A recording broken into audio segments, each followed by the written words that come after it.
នោះលបងនោះដងយើងខួងខែ8នោះខែ8ខែ9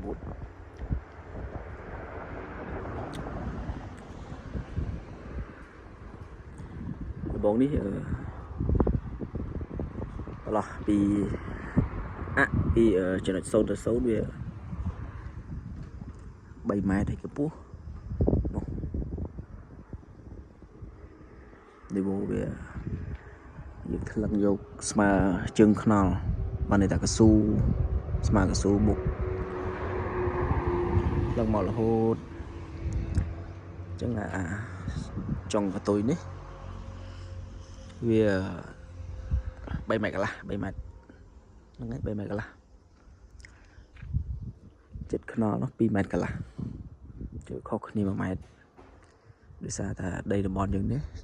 ជាដីប្រភេទដីជើងភ្នំម្ដុំនេះដីជើងភ្នំធ្វើទុកបើយើងអត់ធ្វើទុបទេឆ្នាំវាហូរបន្តិចផ្អៀងដីយើង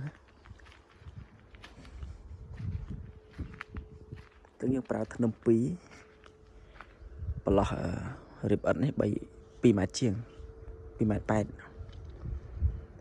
ចឹងធ្នឹមទី1បើយើងគិតពីធ្នឹមរហូតពីចំណុចមុខមកដល់ក្រោយនេះនោះវា42ម៉ែត្រប្រវែងអញ្ចឹងធ្នឹមរហូតយើងធ្វើមក direct ដល់ក្រោយហើយកន្លែងនេះយើងថែមធ្នឹមមួយទៀតអញ្ចឹងធ្នឹមហ្នឹងវាលាក់គេទៅថែមធ្នឹមនេះមួយទៀតដោយសារវាជ្រៅធ្នឹមនេះ21ទៅ42អញ្ចឹងពាក់កណ្ដាលរៀបអិតឲ្យស្មើហើយចាក់ធ្នឹមមួយទៀតបានយើងចាក់ធ្នឹមរហូតពីមុខមកដល់ក្រោយ42ម៉ែត្រអញ្ចឹងធ្នឹម2ធ្នឹម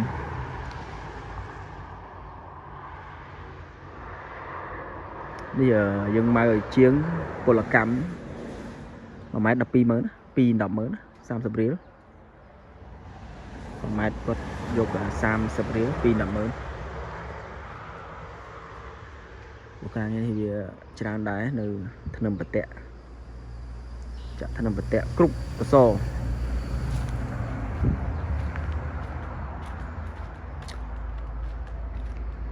បើយើងអត់ប្រើធ្នឹមបតៈទេអត់កើតទេធ្នឹមបតៈអញ្ចឹងចំណុចពី42មកដល់21នោះយើងត្រូវប្រើធ្នឹមមួយទៀតនេះធ្នឹមមួយទៀតអញ្ចឹងយើងរៀបអិតឲ្យស្មើនឹងធ្នឹមរហូតវែងពីមុខមកហើយមិនយើងចាក់ធ្នឹមហូតមកចេះ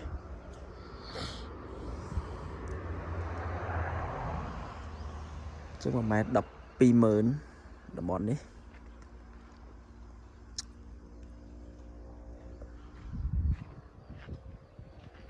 ហើយពីមុខ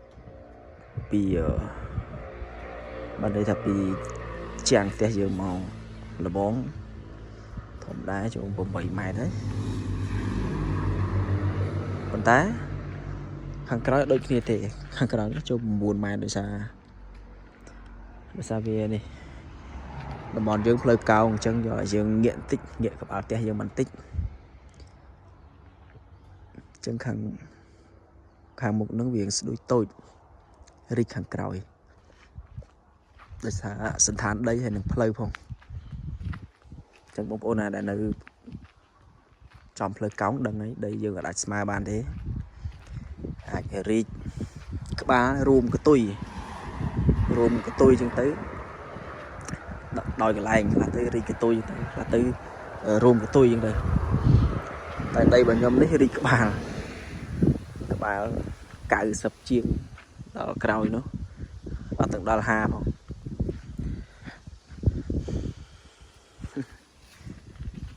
នេះស្តែនចាស់ទិញទុក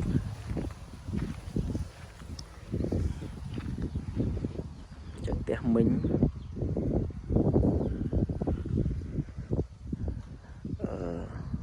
នោះដីចាស់ផ្ទះមិញនោះដីចាស់តែយើងឈរនេះដីថ្មីកម្ពស់ចូល3ម៉ែត្របើយើងយកលឹងស្មើខ្នល់ឯនោះពីមុខមកដល់ក្រោយនោះគឺ3ម៉ែត្រចឹងចាក់ដូចជា 4-5 ឆ្នាំដែរចាក់ម្ដងតិច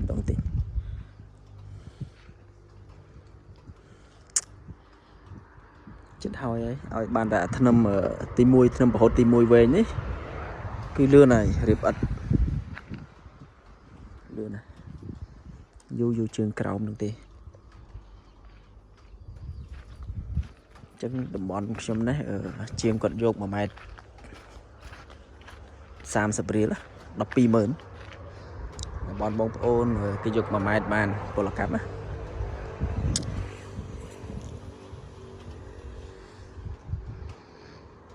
ខ្ពស់ដែរនោះខ្ពស់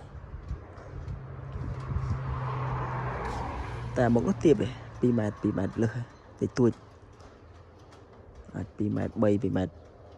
កន្លះអីចឹងទៅចឹងយើងប្រើធ្នឹមបតៈមួយទៀតធ្នឹមបតៈហ្នឹងគឺយើងប្រើធ្នឹមបតៈដេញមកគ្រប់តសដើម្បីពរឹងណាអញ្ចឹងបាននេះដួល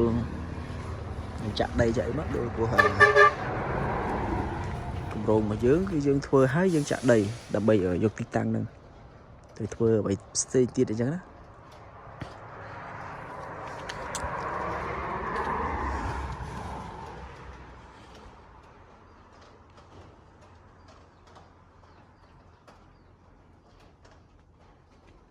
ម៉ែត្រ12,000នេះគឺខ្ញុំគិតថាសមរម្យហើយដោយសារគាត់ធ្វើការងារស្អាតដែរនោះគាត់ធ្វើស្អាតគាត់ទាញខ្សែទាញអីស្អាតណាស្អាតវាទី1ទី2គឺគុណភាពពួកយើងធ្វើគឺដើម្បីសុវត្ថិភាពចាក់ដីបើយើងគិតពីចាក់ដីមកគឺខ្ពស់ដែរអ្វីដែលបារម្ភគឺខាងនោះដោយសារវាខ្ពស់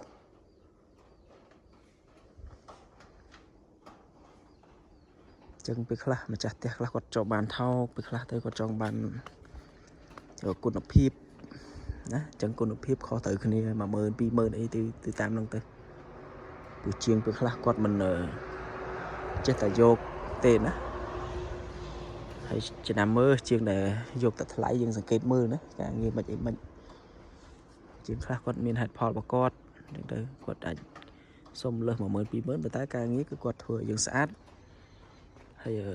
ការជាប់លាប់នោះក៏វាបានយូរដែរព្រោះលបងនេះប្រភេទលបងនេះគឺមួយជីវិតព្រោះយើងធ្វើណា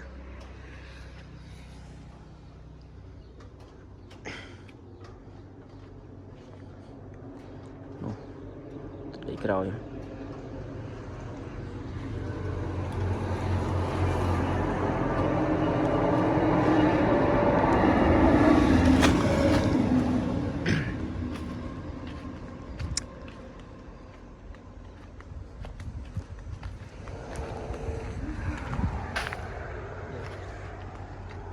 នេះដើមតាគៀបក្តាម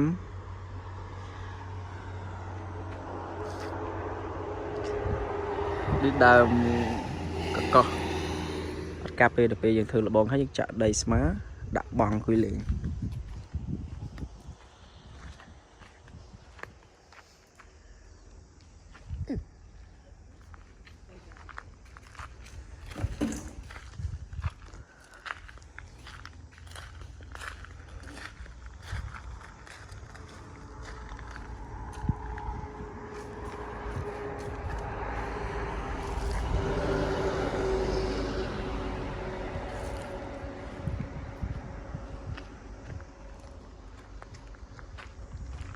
នេះចំណុចពីមុខវ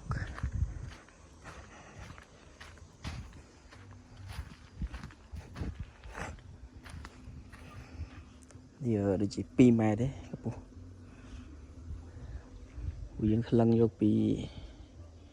ខ្នល់កស៊ូខ្នល់មកដល់ហ្នឹងគឺកម្ពស់ស្មើគ្នាអញ្ចឹងទៅក្រោយនេះទៅ2ម៉ែត្រទៅក្រោយនោះចូល3ម៉ែត្រកន្លះ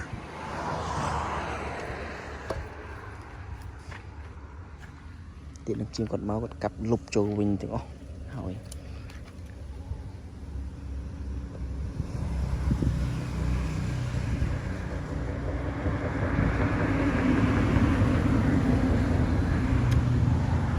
chân là về dân thôi là bòn háo dân chạm đây chợ ấy cứ ở dân so tầm hôm bên này thảm tiền bây giờ thơ là bòn thế cứ chào mà chấm hiền nó cứ chào mà bạn thợ ấy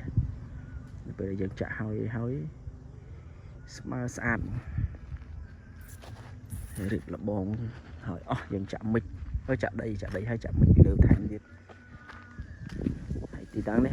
đã xem tiền nè bạn trơn nè đang có co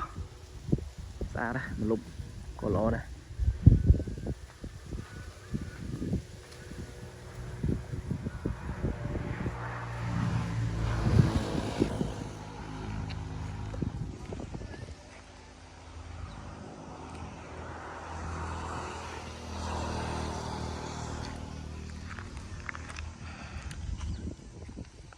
tập bản năng bóng phôn